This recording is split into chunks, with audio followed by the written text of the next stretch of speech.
On démarre tout de suite avec un petit point météo et encore un temps très instable tout au long de la journée. Des pluies d'abord ce matin, avant le retour d'un temps plus clément cet après-midi et de nouveau des pluies et ce soir et demain. Les températures en tout cas restent très douces pour la saison, 18 degrés de prévu aujourd'hui. On en reparle avec la météo complète après le journal. La première image à la une de cette édition, c'est tout d'abord pour évoquer cette nouvelle action des sapeurs-pompiers du Nord aujourd'hui. Dès 9h30 tout à l'heure, les personnels du SDIS 59 vont manifester depuis leur centre de Bouvines-à-Fives jusqu'au siège du conseil départemental à Lille. Les pompiers en veulent encore au président du département Jean-René Le Cerf pour ses propos du mois de septembre, lequel, je vous rappelle, les avait comparés à une armée mexicaine où l'on compte plus de gradés que de sapeurs.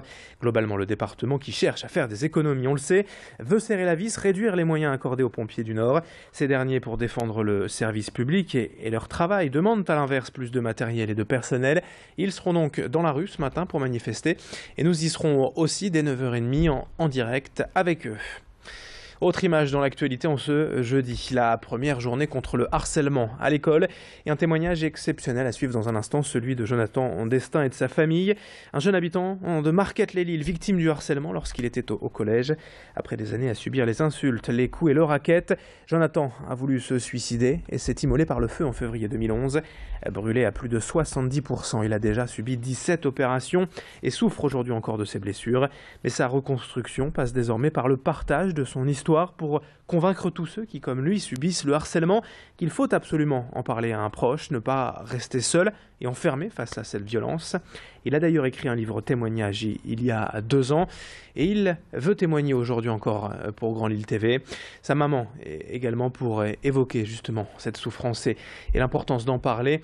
Pour les parents, également les adultes, l'importance d'être à l'écoute. Je vous propose d'écouter Marie-Pierre Destin au micro de Louis Caillé. Moi, en fait, vu qu'il nous en parlait plus, moi je pensais que ça allait.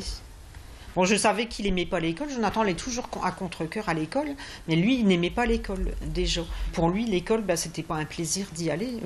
Et moi, je pensais toujours que c'était ça. On le voit pas ça. On le voit pas. Ah ben non, on le voit pas. Et surtout après, il nous a plus rien dit. Et moi, je pensais que voilà, le mal-être à Jonathan, c'était surtout parce qu'il aimait pas l'école. Et qu'il avait tout le temps des mauvaises notes, et ça le rendait très triste. Et ça, il y avait beaucoup de moqueries aussi pour ça, de toute façon.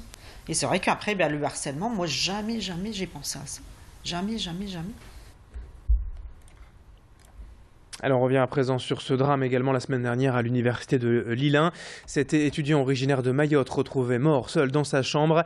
Il était apparemment décédé depuis déjà plusieurs semaines et personne ne s'en était alarmé.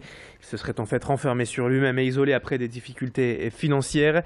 Ce drame de précarité a bien sûr fait réagir les étudiants lillois et les associations qui leur viennent en aide.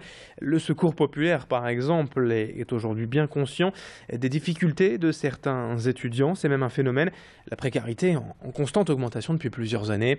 Écoutez ainsi le responsable de l'antenne étudiante de l'association à Lille au micro de Céline Huret. On reçoit de plus en plus d'étudiants qui sont en difficulté sociale. Alors c'est pour différentes raisons. Il y a des étudiants en rupture familiale, des étudiants qui, n'ayant pas eu de logement Crous, sont obligés de se reporter vers des offres privées de logement qui sont plus chères. Des étudiants aussi qui ne bénéficient pas du système de bourse. Par exemple, la semaine dernière, on a reçu une dame qui justement, elle s'alimentait que d'un repas par jour, parce qu'elle devait payer son loyer à côté et qu'elle n'avait pas les moyens de s'alimenter correctement. Donc on voit que cette femme est étudiante. Voilà, ça pénalise aussi ses études parce que quand on n'a rien pour s'alimenter, le cerveau il tourne difficilement et on a plus de difficultés à réfléchir. Allez, 7h19 dans le reste de cette édition, on enchaîne avec autre chose. On vous présente en image la nouvelle brigade équestre du Nord. Depuis hier, en effet, 6 chevaux de race boulonnais sont arrivés au centre 3D de Ronchin. Ils vont y suivre une formation de plusieurs mois pour apprendre notamment à supporter la foule, gérer les interventions en ville.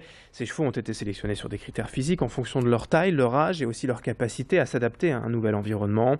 Auparavant, la police du Nord faisait appel en fait à la brigade équestre de Paris pour les grands événements tels que la braderie ou certains un match à haut risque du LOSC. Désormais, les cavaliers du Nord sélectionnés feront des patrouilles par 2 tous les jours à partir du printemps prochain. Explication complémentaire au micro de Clotilde Leguévac avec un des responsables de la police dans le Nord. Il y a le travail qu'on va mettre dessus. Ça reste quand même des animaux, bien évidemment. Donc notre travail à nous et notre professionnalisme, c'est de toujours conserver une marge de sécurité dans l'emploi des chevaux, quel que soit son emploi. Donc, nos techniques d'intervention comprennent cette marge de sécurité. Après, la police reste un métier dangereux. tant pour les fonctionnaires que pour les chevaux, éventuellement. Pour l'instant, le retour que nous avons, sachant que la première unité équestre a été créée en 1994 sur le parc départemental de la Courneuve, ne nous a pas renvoyé ni de chevaux blessés en service. Jamais. Ni de tiers sérieusement blessés en service. On termine avec une autre image dans cette édition. On sait déjà l'heure d'installer les chalets du marché de Noël sur la place Riour à Lille. Depuis lundi, les services municipaux ont entamé donc l'installation des 83 chalets. Ils n'ouvriront que dans 2 semaines, le 18 novembre. Et pour 6 semaines d'animation, avec bien sûr le marché, évidemment sur la place Riour, mais aussi la Grand Place qui accueillera la traditionnelle Grande Roue.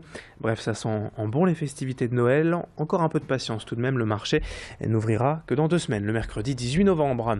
7h21 pour l'instant, en ce jeudi 5 novembre. La météo du jour et l'infotrafic à suivre dans un instant.